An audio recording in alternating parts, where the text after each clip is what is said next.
dis que je suis un pépiniériste en colère. Je ne suis pas un pépiniériste en colère, je suis quelqu'un de passionné qui a la chance d'aller dans des vignobles et qui voit que très vite des jeunes vignes dépérissent. J'observe également que les vignerons peuvent dépenser des millions d'euros dans des chais, ce qui est nécessaire pour améliorer la qualité des vins.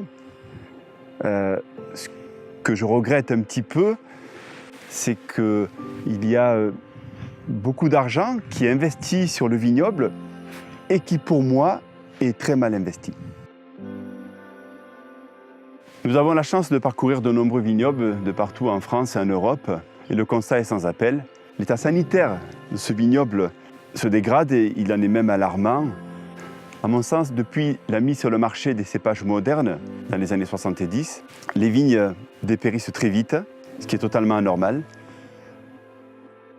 Sachez que les 3/4 des vignes sont issues de cépages sensibles au dépérissement, que l'âge moyen des vignes ne cesse de baisser et qu'une partie très importante du vignoble est devenue totalement improductif. Dans ma pépinière, nous n'avons pas eu peur de remettre en question bon nombre de nos pratiques. Ce que nous souhaitons, avec le vigneron, c'est de reconstruire enfin des vignobles durables. Pour cela, la totalité de notre production est greffée en fente. Il n'y a pas un seul clone qui sort de nos ateliers, c'est-à-dire que nous produisons des plants avec des vieilles variétés que nous sélectionnons dans le vignoble, avec une rigueur d'ailleurs extrême. Et puis, sachez aussi que nous sommes la première pépinière à avoir eu une démarche environnementale et pris en considération l'agriculture bio et même les pratiques en biodynamie. Ce qui est intéressant de noter, c'est que nous avons entamé cette démarche, pas seulement sur une partie de l'activité, mais sur l'intégralité de cette activité. Malgré tous les efforts entrepris sur notre pépinière, seule la qualité des plants n'est pas suffisante pour garantir une belle qualité de production.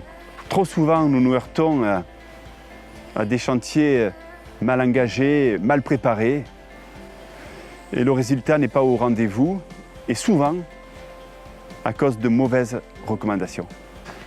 N'oublions pas que ce que nous recherchons avec notre équipe, c'est de reconstruire enfin des vignobles durables. Et pour y arriver, face à ce constat, je vois qu'une seule solution, c'est vraiment changer la relation avec les vignerons et instaurer entre ces vignerons et nous une démarche privée à la carte. Si on n'arrive pas à changer cette relation, on n'arrivera plus jamais à construire des vignobles durables, tout au même pas chez nous. Ma méthode, elle est simple, elle est pleine de bon sens. Elle consiste dans un premier temps à miser sur la qualité du système racinaire de la vigne.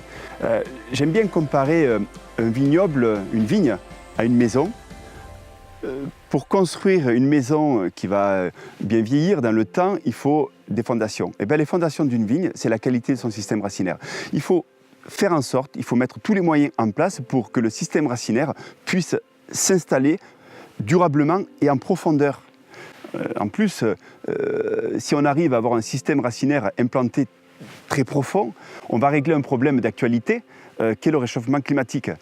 Donc, vous voyez, cette nécessité de travailler sur la qualité du système racinaire remet aussi en question des méthodes de préparation du sol très superficielles que je dénonce totalement.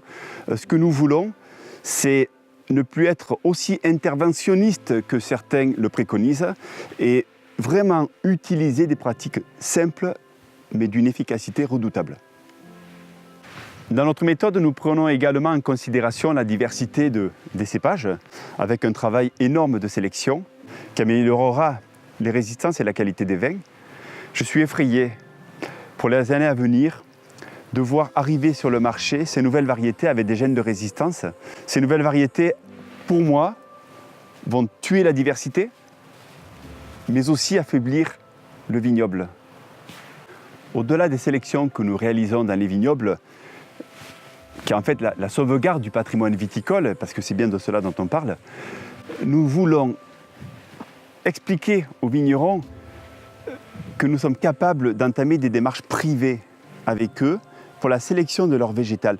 Nous sommes capables d'avoir des démarches à la carte, sur mesure. C'est ce que nous voulons vraiment, avec une réflexion sur l'aspect sanitaire. Ça, c'est hyper important pour nous, pour toute notre équipe. Le sanitaire n'est pas négligé dans notre activité. Nous mettons un point d'honneur à vouloir vraiment travailler sur une qualité irréprochable. Nous avons abordé la relation qui doit changer entre le pépiniériste et le vigneron. J'ai parlé des fondations d'une vigne, en l'occurrence de son système racinaire, de la diversité et de la sauvegarde de tout ce patrimoine viticole. Nous avons parlé de notre capacité et notre souhait de répondre à des demandes privées, à faire des chantiers sur mesure. Nous devons également prendre en considération les itinéraires techniques. Il est certain que les préconisations sur le choix des porte-greffes jusqu'à la taille ne seront pas les mêmes sur Saint-Émilion et ses argilo-calcaires et dans le Priorat avec ses schistes. Que les choses soient claires, je ne suis pas un consultant, je suis un pépiniériste engagé, je suis un pépiniériste passionné et je ne vais surtout pas me disperser dans des domaines que je ne connais pas. Mon activité se limite seulement au végétal. Nous mettons en place une énergie folle pour produire des plants de très haute culture. Nous voulons accompagner les vignerons. C'est nécessaire, peut-être formé demain. Mais n'oublions pas, avant tout, que nous voulons nous adapter aux besoins exclusifs du vigneron.